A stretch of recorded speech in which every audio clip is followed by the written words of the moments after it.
சில நூற்றாண்டுகளுக்கு முன்பு தர்மமும் நீதியும் நிலவிய ஒரு நாட்டை ஒரு அரசர் ஆட்சி செய்து வந்தார். ஆனால் நீண்ட காலமாக அவருக்கு குழந்தை பாக்கியம் இல்லை.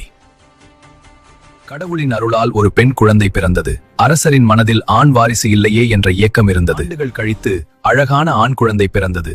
அக்குழந்தைக்கு முண்டுசாமி என பெயர் சூட்டப்பட்டது. வயது முதலே முண்டுசாமி அனைத்து கலையிலும் தேர்ச்சி பெற்று சிறந்த வீரனாக வளர்ந்தான். விதியின் கொடுமையால் அரசரும் அரசியும் எதிர்பாராத விதமாக மரணமடைந்தனர்.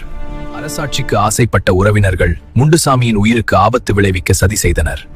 தம்பியின் உயிரை காப்பாற்ற சகோதரி அவனை அழைத்துக் கொண்டு இரவோடு இரு அரண்மனையை விட்டு வெளியேறினாள். பசியும் தாகமும் அவர்களை வாட்டியது.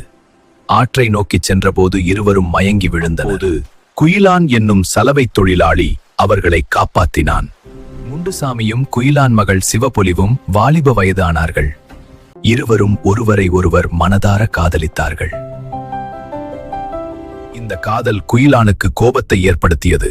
அவன் கொடிய முடிவை எடுத்தான். ஒரு கொடிய சதியின் மூலம் முண்டுசாமியும் அவன் சகோதரியும் உயிரிழந்தனர். அதன் பின் குயிலானின் வாழ்க்கையில் தொடர்ச்சியாக அசுப சகுனங்கள் நிகழ்ந்தன. பாவத்திற்கு பரிகாரமாக முண்டுசாமியை வண்ணாரமாடன் எனும் காவல் தெய்வமாக வழிபட்டு வந்தான். இது போன்ற ஆன்மீக தகவல்களை தொடர்ந்து தெரிந்து கொள்ள வன அரசன் சேனலை சப்ஸ்கிரைப் செய்யுங்கள்.